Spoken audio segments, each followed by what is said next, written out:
En las telenovelas es crucial que al menos uno de los protagonistas sea cuestionable, polémico o hasta que se torne una relación enfermiza y corrosiva entre ambos. En este top repasaremos algunos, ojo, algunos, no todos los galanes de porquería dentro de ciertas novelas. Empezaré del caso más leve hasta el más grave, tomando en cuenta novelas populares para el público. Si tienen más ideas, déjenlo en los comentarios, así como el orden en que dejarían estos galanes. Marcelo de El color de la pasión. Este es uno de los protagonistas que no me han convencido del todo. Es claro que no se compara con los primeros puestos de este top, pero no olvidemos que su camino se cruza con Lucía por una venganza en contra de su familia. Esto se desencadena por las bajezas de la tía, que era toda una fichita en esta historia. Él está convencido de que una mujer llamada Adriana Murillo está involucrada en la automurición de su único hermano. Resulta que Adriana Murillo es la madre de Lucía que falleció y su hermana Rebeca se hacía pasar por ella al tener aventuras amorosas. Bueno, la trama ya se la saben y si no, ahí tengo un resumen.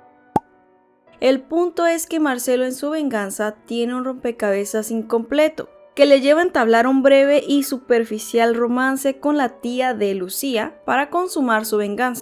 Luego sale con que se ha enamorado de Lucía y que dejará atrás el pasado. La tía quiere delatarlo, pero por una u otra razón se lo impide, ya que es ella quien tiene mucho más que perder que él. Además que tiene detrás de él a una madre controladora y una exnovia obsesionada que lo sigue a todas partes con la intención de que retomen la relación que terminó.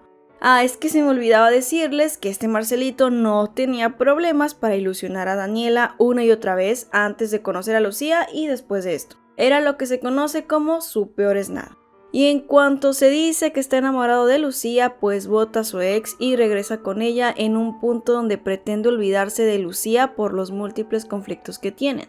No sé, ¿qué opinan de Marcelo Escalante? Fue el típico galán de telenovela que hace un regadero en sus relaciones pasadas, pero casualmente por la protagonista pierde la cabeza y cambia. Arturo de la Barrera en Teresa 2010. Ya tengo un video entero destrozando este personaje de Teresa, pero sinteticemos por qué forma parte de los peores galanes de telenovelas. La forma en que se da esta relación entre alumno y profesor honestamente es su más grande señal de alerta. Aparte de maestro y llevarle como 50 años de diferencia a Teresa, era su jefe. Jugaba dos roles que cuestionan su ética por completo. Sus celos que se convertían en un serio problema. Incluso antes de formalizar una relación con ella fue víctima de sus arranques donde la sacudía y le gritaba pidiéndole explicaciones por cosas tan sencillas como un abrazo. La rapidez con la que quería formalizar e intimar con ella, y peor que lo anterior, al siguiente día reconocía ante su íntimo amigo que sentía todavía algo por su exnovia, Paloma Dueñas. Estaban juntos en un proyecto de trabajo y no quiso salirse, prefirió cancelar su boda con tal de cerrar el ciclo con su ex, como decía él, esperando que Teresa no se encontrara con Mariano por sus celos absurdos. Ya casado se pone peor el asunto. Se entera de que Teresa pasó la noche con el hombre que intentó impedir su boda y enloquece. Para variar, tenía problemas con la bebida que lo llevaron a recaer en el alcohol por cada sospecha que tenía sobre la fidelidad de su esposa, llegando a agredirla, maltratarla, intentar abusar de ella y humillarla. No es que Teresa fuera la esposa perfecta, pero hay que admitir que Arturo tampoco era un galán ideal para la pantalla. Arturo tenía 3 grandes defectos: el alcohol, los celos y una actitud agresiva. Mario de Teresa 1989. Por increíble que parezca, hay una peor versión de Marciano Sánchez. Mario era el interés amoroso de nuestra queridísima hembra mala que decidió anteponer el dinero y los bienes materiales por encima de él, lo que le lleva a consolarse en brazos de Aurora, a quien no quería ni respetaba ni un peso, y sabía que la estaba usando para hacer rabiar a Teresa y darle celos. No conforme con su falta de honestidad en la relación y estar detrás de Teresa toda la novela, le reclamaba y se ofendía por su posición social tan distinta. En efecto, hacía más dramas que la propia Teresa. Así se la llevaron toda la trama, viéndose escondidas, peleando por sus puntos de vista y siendo un romance escondidas de sus otras relaciones. Básicamente le encantaba jugar con las mujeres que se enamoraban de él para lograr que Teresa recapacitara. Me encantó que quedaran juntos y que Aurora cambiara de parecer poco antes de su boda. Teresa y Mario se merecían el uno al otro. Ricardo de María Isabel. ¿Por dónde empezar? La humilló al ser la mujer que trabajaba para él en el hogar. Ya sea en el cómic o en la novela, tiene actitudes fuera de lugar. Lamentablemente fue el hombre que mejor la trató durante la historia.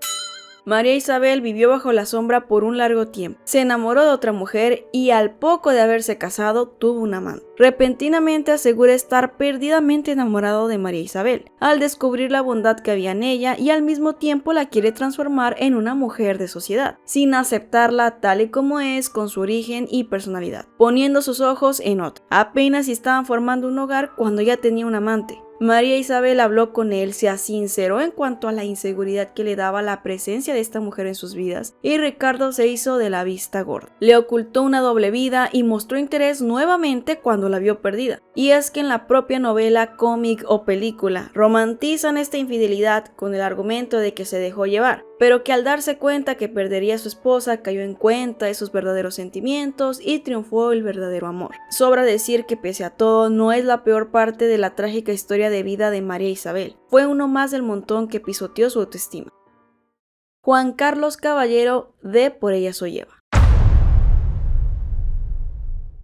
Un hombre que no le pesaba usar a otras mujeres para sacarles provecho y desecharlas sin mirar atrás. Marcó la vida de muchas personas por su falta de empatía. Por poco y tira a la borda el futuro de una empresa entera debido a su incapacidad para limitar lo personal de lo laboral. Se burlaba cruelmente del físico de Antonia, de mujeres con circunstancias distintas a las suyas y más. Su pasado es largo, una gran lista de actos llenos de maldad. En su aparente funeral había una fila de mujeres llorando por su partida, mientras que algunos lo odiaban, otros lo llegaron a amar. Como lo fue el caso de Elena, la enamoró para robarle el proyecto de su vida. Escuchó las dificultades económicas, familiares y personales por las que estaba atravesando y que su única salida era el trabajo que había hecho de Playa Majagua. Y aún así no tuvo problemas en infiltrarse en su vida con mentiras, engaños y manipulaciones. Jugar con su hijo, padre y madre usando un nombre falso, un acento fingido y una historia fríamente calculada. Elena le dio la oportunidad de retirarse a tiempo, de no jugar con sus sentimientos y no la tomaría en serio. ¿Y qué hizo? Siguió. Por la flojera de este equipo de tres de no trabajar y crear un proyecto que valiera la pena para salvar sus puestos de trabajo. Se enamora de Elena y en vez de hablarle con la verdad, la desidia hace que las cosas se descubran por sí mismas y termina hiriéndola profundamente y casi en prisión. Finge su muerte y se viste de Eva María León Jaramillo, viuda de Zuluaga. Lalito, el hijo de Elena, al que también le hizo promesas que no pudo cumplir, sufre las consecuencias de una pérdida abrupta hacia una figura de apego. Como Eva, es contratada en Grupo Imperio para descubrir quién lo inculpó del plagio, porque al final del día no roba el proyecto de Elena gracias a que se enamoró de ella. Toma partido del machismo de la empresa para ahora, como Eva, hacer valer sus derechos, lo mismo que pisoteó como Juan Carlos Caballero. En los tacones de Eva aprende a modificar su conducta y cambia la percepción que tiene de la mujer, quedando en Eva rastro de Juan Carlos Caballero. Cela a Elena constantemente, exasperándola por su posesividad e insistencia. Quiere controlar su vida, entrometerse en sus decisiones y que ningún hombre la toque o se le acerque porque la ama. Se entera de los sentimientos, pensamientos y más de Elena, los cuales usa y manipula a favor de Juan Carlos. O sea, para este punto ella sabe que su exnovio sigue con vida y escondiéndose de las autoridades para comprobar su inocencia. Se vuelve un ícono dentro de la empresa, la mejor amiga de las chicas, y se compromete con Adriano, el jefe de jefes. Lo trata con la punta del pie para que no se acerque demasiado a la realidad que le pisa los talones, ilusionándolo y casi llevándolo a la tumba el día de la boda, donde revela quién es. Elena se siente humillada y usada por segunda vez, enojada con Eva, su mejor amiga y confidente, y con Juan Carlos, el hombre que le ha traicionado 2 veces. Estuvo más pendiente de que nadie le ganara la partida con Elena que de buscar las pruebas que necesitaba. Esa Eva en todo, menos en lo que debía. En fin, Lejos de ser tierno, es un romance lleno de manipulación, control y engaños, disfrazados y justificados. No permite que Elena escoja con quién rehacer su vida, merma su proceso de sanación por la aparente pérdida de Juan, dándole esperanzas, llenándola de recuerdos del pasado y una imagen de él que no existió. La enamora siendo una persona que no existe. No se mostró como era y alimentaba como Eva esa imagen idealizada que tenía Elena de Juan. Es una de mis novelas preferidas, pero reconozco lo perturbador que resulta si lo pensamos a fondo. Alejandro Cárdenas de Rubí. Ustedes lo saben y yo lo sé. Este galán era más parecido a Rubí de lo que quería admitir. Tanto Alejandro como Rubí se enamoran por el poder del guión. A primera vista, ella se siente atraída por él y viceversa. ¿En verdad me vas a decir que a Rubí le gustó más Alejandro a primera vista que el guapo de Héctor Ferrer? Bueno, ya en serio, son simples gustos. Le molestan las actitudes de Rubí en lo que se refiere a su ambición desde el minuto 1. Quiere cambiar la forma de ser y pensar de la mujer que le interesa. Mira las banderas rojas en Rubí y no se aleja, se queda esperando que cambie y sea como él quiere, muy similar a Mariano Sánchez en Teresa. Está decidido a olvidar a la descarada y usa a Sonia. Termina con ella porque no puede y se la pasa llorando por los rincones por la traición que Rubí y Héctor le hicieron. Regresa con Sonia, alega que es una gran mujer, ideal y lo mejor que pudo sucederle. Esto no es suficiente para enamorarse de ella, pero tampoco para dejarla en libertad y que sea realmente feliz. No, espera que el poder del amor lo cambie y deje atrás la obsesión con Rubí. Pasa años con esta fijación con su primera relación de una semana sin soltar a Sonia y sin amarla. Se muere su esposa embarazada en un accidente y a los días ya está de luna de miel con Rubí. Lo más turbio es que la propia Rubí dio pie a ese accidente. Le hacen ver que Rubí estuvo muy involucrada en ese terrible día y después de mandarla a prisión y percatarse de que no tuvo la culpa como tal, se vuelve a sentir enamorado de ella. Pocos episodios posteriores, ama con intensidad a su mejor amiga Maribel, jamás sintió eso por nadie. Le propone matrimonio los días de noviazgo y se entera de que Rubí dice estar embarazada de él. Restando la importancia, sigue pretendiendo a Maribel, le da esperanzas, la ilusiona y sigue el mismo viejo patrón, obsesionado por Rubí. En la recta final de esta trama se debate entre dos amores, Maribel o Rubí. En cada episodio decía amar a una, a otra y luego estaba confundido. La de estar solo no se la sabía. Los personajes criticaban a Rubí por su moral distraída y jugar con otros. Y la pregunta es, ¿por qué nadie culpaba a Alejandro por seguirle el juego y no poder pasar un segundo sin pareja? Tomaba decisiones impulsivas, se enamoraba cada 3 minutos de una mujer diferente, para terminar por comparar lo que sentía por Rubí y estar enfrascado en recuperarla para cambiarla y ahora sí ser felices. Hay mucho que decir de Alejandro, tendrán que esperar a su crítica y análisis, en el que estaré trabajando. Tantos años que pasaron en la novela y nunca maduró ni un poquito. Armando Mendoza en Yo soy Betty la Fea. Obvio que no podía faltar en este top el mujeriego empedernido de Armando. No solo fue con Marcela que se comportó tan ruin, sino que con Betty. Podría decirse que hasta peor. Engañaba a Marcela con cuanta mujer viera en Ecomoda o por fuera. Sabía el sufrimiento que le ocasionaban sus aventuras, que hacía de su vida un suplicio y sobre todo que el amor de su parte ya se había acabado.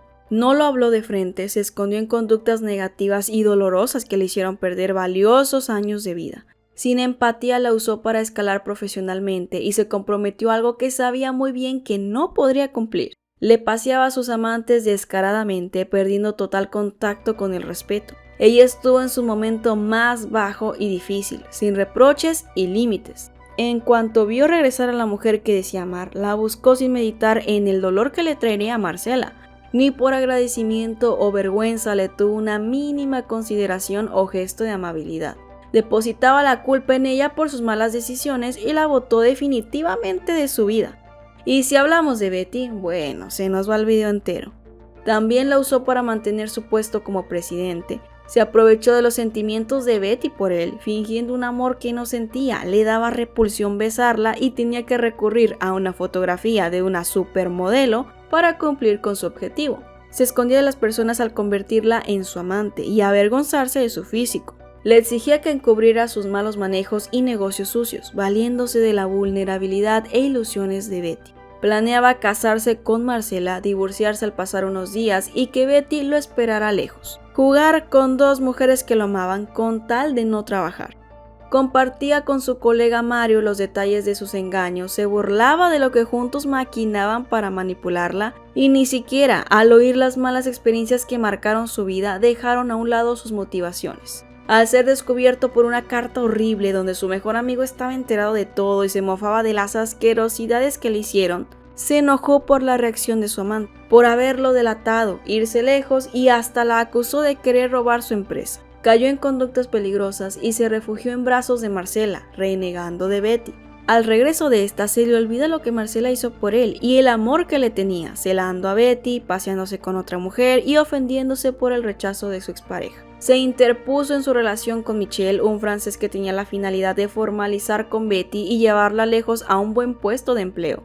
Sobrepasó los límites y leyó su diario de principio a fin para poder recuperarla y de no hacerlo, la manipularía yéndose lejos. En la segunda parte de este drama, Betty y Armando están por divorciarse, pasando por otro de sus delitos y triángulos amorosos, dando a entender que jamás encontraron la paz y felicidad que tenían en mente y que por supuesto no cambió ni un poquito.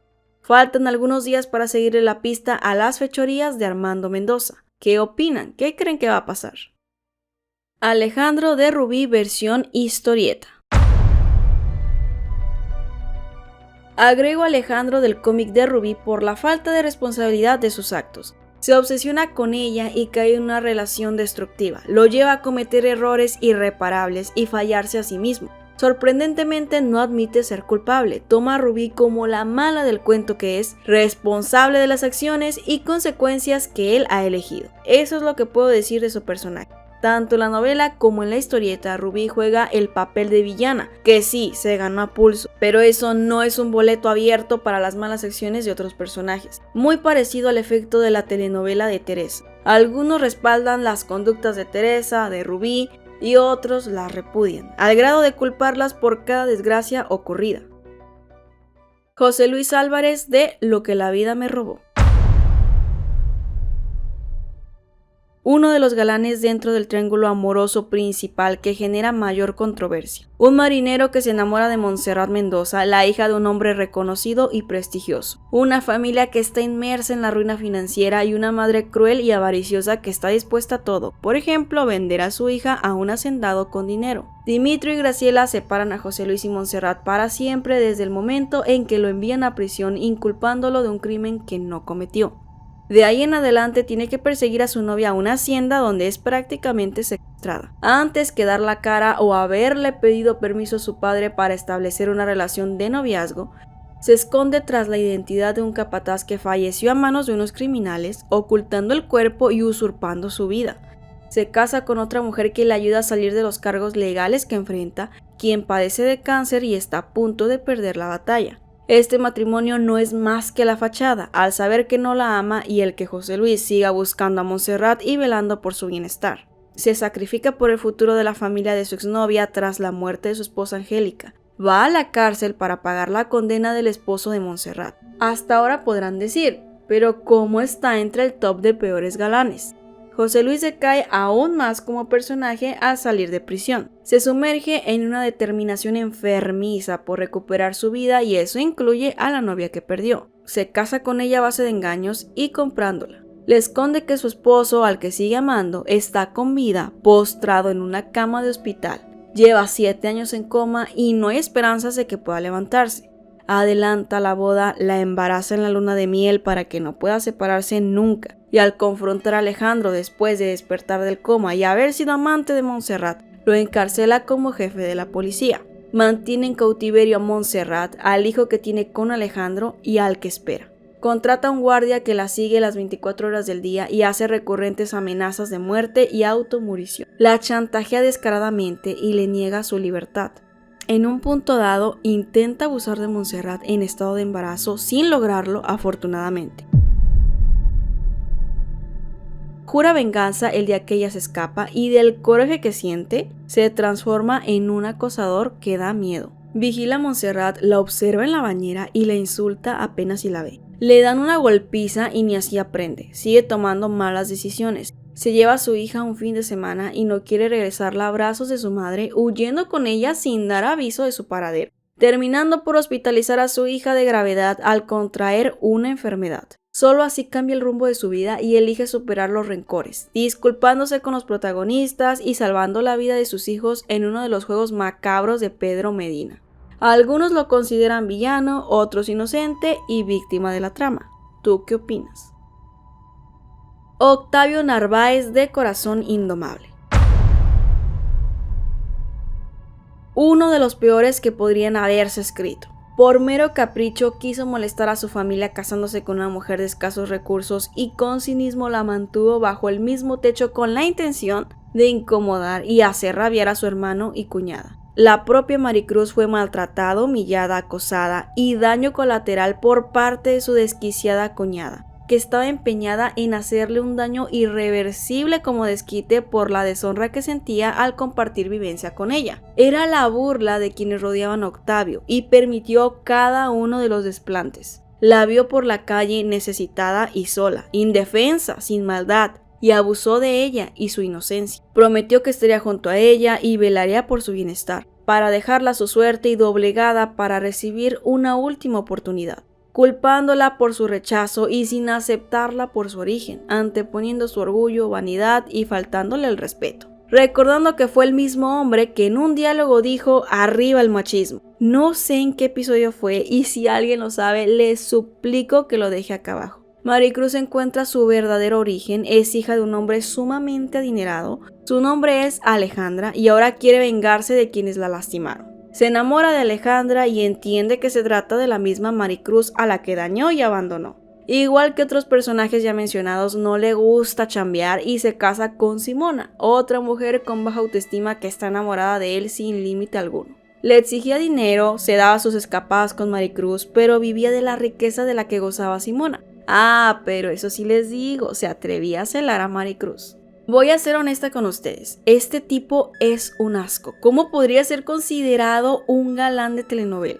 No terminé de ver la novela, me quedé donde aparece un pintor y termina muerto. Nunca entendí ni voy a entender la relación entre este par. No es necesario recalcar que Octavio no amaba a Maricruz ni mucho menos a Alejandra. Está entre mis planes pulverizar a este ser en una crítica. Rogelio Montero de La que no podía amar.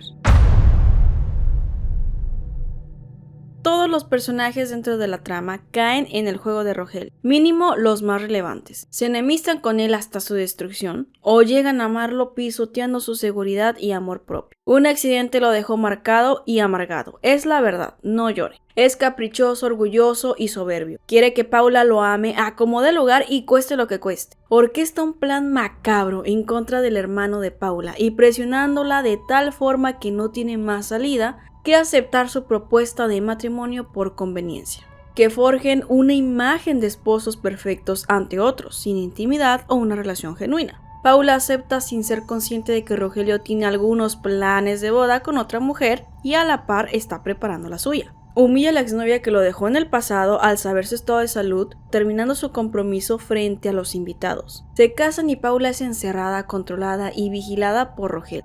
Pronto los términos del contrato terminan y pasan a ser un secuestro donde el agresor desea que se enamore de él. Algo que al inicio no se planteó y no podía pedir. Le pegaba a sus empleados, a Paula le gritaba, maltrataba y hasta golpeaba. En las dos ocasiones en que la lastima hay una aparente justificación. No acepta la responsabilidad del maltrato hacia su esposa. Por medio de berrinches peligrosos y desgastantes, Rogelio se comunica con su pareja y con quienes le rodean. Mete a su amante a la misma casa que habita su esposa, sabiendo que ambas son medias hermanas. Asqueroso e imperdonable, ¿no lo creen? Ana Paula piensa muy distinto, le perdona eso y más. Él fue quien prácticamente metió a su hermano a la cárcel e hizo de su vida un infierno para que la desesperación empujara a casarse con él a Ana Paula y que de este modo llegara a amarlo. Muy retorcido para ser el galán de un drama romántico, siendo además uno de mis momentos más humildes. Hubo un tiempo en el que me gustaba como galán, pero la vi hace unas semanas y me di miedo a mí misma. Prepárense para el top 3 de los más tóxicos. Es evidente que hay muchos más, pero no quita que son casos serios. Alejandro Almonte de Lo que la vida me robó. Ya lo destrocé hace unos días, solo queda hacer énfasis en sus peores atrocidades. Alejandro era un peón que pasó su juventud siendo maltratado por su jefe, un horrible hombre que fue capaz de abusar de su madre e inculparla de un crimen enviándola 30 años a prisión. Sin saberlo, ese horrible ser que era su jefe también era su padre. Antes de dar su último aliento, dejó en sus manos una jugosa herencia. Esta le cambió la vida en muchos sentidos. Ofreció dinero por una mujer que le gustó y después se arrepintió. Con todo, no quitó el dedo del renglón y pagó lo que ofertó y hasta más. El día de la boda la sorprendió besándose con otro mediante una foto que su mejor amigo le mostró. Acto seguido le dijeron que había sido obligada a casarse por su familia. Quitándole el mérito al negocio que él mismo planteó, culpó a su esposa Montserrat, la maltrató, humilló, gritó y obligó a irse con él a la fuerza. A despedirse de su familia sin aceptar que le devolvieran el dinero, sin escuchar que amaba a otro hombre que era su novio. Canceló la luna de miel como castigo encerrándola en una remota hacienda. La mantuvo bajo vigilancia y amenaza. La abusó 2 veces y en cada intento por escapar la tomaba y la regresaba a su encierro. Al sospechar que le había sido infiel con su capataz, que en realidad era el hombre que amaba a Montserrat y del que él la separó, la humilló y sacó de su hacienda, meditando en la posibilidad de darle un tiro a ella y su supuesto amante. Dejó que pasara 9 meses de embarazo sola y sin dinero. Él se fue de viaje con su amante María, a la que transformó en una copia de su esposa. De vuelta justo antes del nacimiento del bebé, se negó a darle el divorcio, balació al que creía su amante y en prisión recibió la prueba de paternidad que confirmaba que ese bebé era su hijo. Fingió arrepentirse, se casó de nuevo con ella y la siguió controlando de diversas formas disfrazándolo de amor. Dejó que el exnovio de su esposa pasara 7 años en prisión por él, lo que fue inútil porque lo inculparon de otros crímenes para verlo pagar una condena. Huyó solo a Argentina dejando en manos de un sicario a su esposa e hijo recién nacido por temor a ser encarcelado. Pasó 7 años en coma, regresó esperando que su esposa se hubiera metido a un convento para jamás tener contacto humano con ningún hombre, rompiendo sus ilusiones al verla casada con su expareja. Sin rendirse, la hizo su amante, aún escuchando que ella no estaba convencida. Estalló de ira cuando le dieron la noticia de que su mujer estaba embarazada de su actual esposo. Queriendo obligarla a que interrumpiera el embarazo, estuviera de acuerdo o no, por sus celos y la inseguridad que le creaba que tuviera un hijo de otro hombre. En definitiva, un asco de protagonista. Tristemente se sale con la suya y logra lo que se propone, poseer la mujer de sus sueños. Por raro o ilógico que parezca, Montserrat se creía enamorada del hombre que la agredió. Manuel Fuentes Guerra, de Amor Real. El equivalente de otra versión del puesto anterior. De entrada la compra y se la lleva sabiendo que fue obligada para casarse amando a otro. En una hacienda la mantiene incomunicada y sin poder salir. También abusa de ella. La diferencia es que Manuel sí está dispuesto a negociar la salida de Matilde. Le da su libertad en un punto de la historia. Otra de sus bajezas es que en este lapso de tiempo donde piensa lo peor de su esposa y la corre, él sí tiene un amante en toda la extensión de la palabra. Pasa meses con ella y arregla sus conflictos maritales debido a la época en la que se encontraban. Él es quien se hace responsable y se humilla ante él para que la relación pueda sobrevivir. En ningún momento deja atrás su orgullo de hombre, puesto que tenía permitido tener amantes o hacer lo que quisiera dentro del matrimonio, inclusive golpearla como llegó a hacerlo sin tener que disculparse o hacerse responsable. Prefiere robársela al prometido de su esposa que piensa que perdió la vida, a dejarla ser feliz con otro. La pone en peligro y la aleja de su hijo para poseerla, arremetiendo contra ella por querer rehacer su vida en su ausencia. Uno de los más viles que pude encontrar. La época es un factor que le quita peso a sus acciones. El contexto donde se desarrolla el personaje tiene normalizadas este tipo de conductas. No son de extrañar o sorprender, lamentablemente, mas no se respaldan de ningún modo. Héctor Ferrer de Rubí. Héctor se gana el premio al peor galán de telenovela. Dejó plantada a su novia para fugarse con su mejor amiga, no dio aviso, se fue sin decir una palabra o dar la cara. Su vida al lado de Rubí, una revista y ambiciosa, se torna problemática. Los celos lo consumen paulatinamente, empieza a celarla, traerla empujones, dejarse guiar por su ira y a no soportar que otros volteen a ver a su mujer. Cualquier hombre que estuviera cerca era un objeto de desconfianza e inseguridad. Con el pasar de los años se incrementan sus celos y las razones que tiene para sentirse inseguro en su matrimonio. Abusa de Rubí en un arranque y al desenmascararla totalmente, la golpea brutalmente y encierra bajo protesta. Le paga a su personal para que no la dejen salir, miente ante terceros sobre la estancia de Rubí para no levantar sospechas y salirse con la suya. No quiere permitir la felicidad de Rubí con Alejandro e intenta acabar con ellos a punta de pistola 2 veces. Pronto exploraremos la doble moral y las malas elecciones del personaje. ¿En qué orden hubieran dejado este top? ¿Les gustó el video? Dejen su like y suscríbanse para una versión con protagonistas femeninas. Si quieren un top de personajes migajeros, también déjenme en los comentarios y denle like. Síganme en mis redes sociales donde hago anuncios importantes sobre los videos, en vivos, el canal, etc. Y nos vemos en el próximo video.